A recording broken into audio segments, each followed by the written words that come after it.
আমরা শুনেছি আপনি স্বল্পমেয়াদী প্রেম খুব পছন্দ করেন। এটা কি সত্যি? এটা কি এখানে লেখা? না, এটা এখানে লেখা না। এটা আমরা শুনেছি। এটা হচ্ছে চালায় দেন সোর্স থেকে। সোর্স চালায় দেন। আমার না খুব ইচ্ছা করতেছে যে আপনি হুম। যেখান থেকে এই তথ্যগুলা নিয়ে আসছেন তাদেরকে একটুখানি বসায় তারপরে আমি আরেকটা ইন্টারভিউ এটা নিতাম। তো জিজ্ঞেস করছি আরকি। আপনাকে আমি টাইম দেব। ১ মিনিট টাইম দেব আমাকে ইন্টারভিউ নেওয়ার সমস্যা নেই। আপনি জিজ্ঞেস করেন। আপনি এখন বলেন যে আপনি কি স্বল্পমেয়াদী প্রেম পছন্দ করেন কিনা? স্বল্পমেয়াদী প্রেম বিষয়টা তা না। বিষয়টা হচ্ছে যখন একটা সম্পর্কের মধ্যে সমস্যা তো মানে জন্ম নেয়া কি বলে এটাকে? মানে সমস্যা আসা শুরু কি করবে। ধরনের সমস্যা এসেছিল?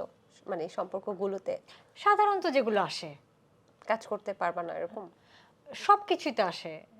সব ধরনের আপনার তো নিশ্চয়ই কোনো সম্পর্ক হয়েছে জীবনে, হয় নাই? হয়েছে। হ্যাঁ, তো আপনি নিশ্চয়ই হয়েছিল। হয়েছিল তার মানে এখন নাই। সো সমস্যা হয়েছিল।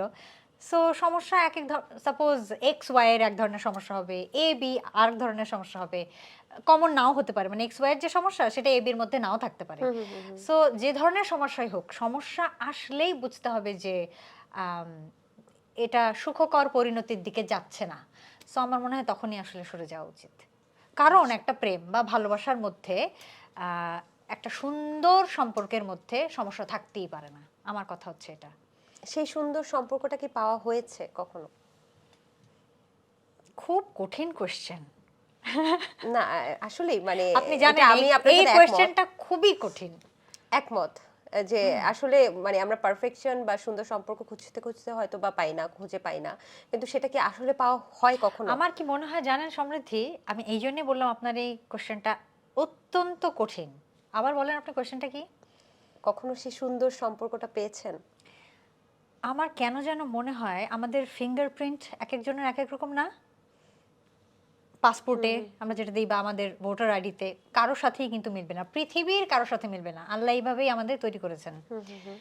এবং আমার কেন যেন মনে হয় এই প্রেমের বিষয়টা, ভালোবাসার বিষয়টা আল্লাহ এইভাবেই কেন যেন তৈরি করেছেন যে একেকটা মানুষের পারসেপশন একদম স্পেসিফিক। আমি যেভাবে চাইবো আমার পার্টনারকে আমি কখনোই সেভাবে পাবো না 100%। বা আমার পার্টনার আমাকে যেভাবে চাবে কখনোই ও আমাকে ওভাবে পাবে না। এটা কারো ফল্ট না। এটা আমারও ফল্ট না, তারও ফল্ট না। একেকটা মানুষ একদম পৃথক, সম্পূর্ণ আলাদা। সেই কারণে কখনোই আম আপনি যেটা বললেন যে পারফেক্ট পার্টনার পাওয়া যাবে না। আমাকে যেটা করতে হবে স্যাক্রিফাইস অর অ্যাডজাস্ট। এই জিনিসটাই আমি করতে রাজি না। আমি স্যাক্রিফাইস করব না, অ্যাডজাস্ট করব না।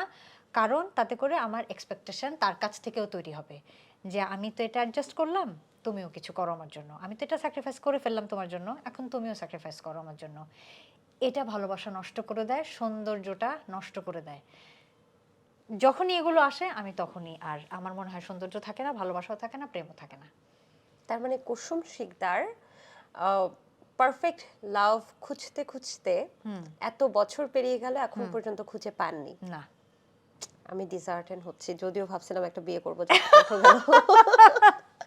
আচ্ছা, আপনি পাবেন না কিন্তু আপনাকে ওই যে যদি আপনি আপনার আপনার উপর প্রেশার আসবে। তারপরে আমরা আপনার প্রেমে পড়ি কেন? না মানে কখনো না কখনোই আপনার বন্ধু-বান্ধব বলেন, আপনার আত্মীয়স্বজন বলেন, আপনাকে প্রেশার দিবে। সমৃদ্ধি বিয়ে করতে হবে, সমৃদ্ধি সময় চলে যাচ্ছে। হুম, হুম। তখন আপনি চাপে পড়ে হয়তো করবেন। কিন্তু আমি জানি না যে সবকিছু আপনার মন মতো হবে কিনা। ভালোবাসা মানেই তাহলে মানিয়ে নেওয়া। 100% তাই। যারা লং টার্মে একসঙ্গে থাকে, মেনে মানিয়ে নিয়েই থাকে এবং মেনে নিয়ে থাকে।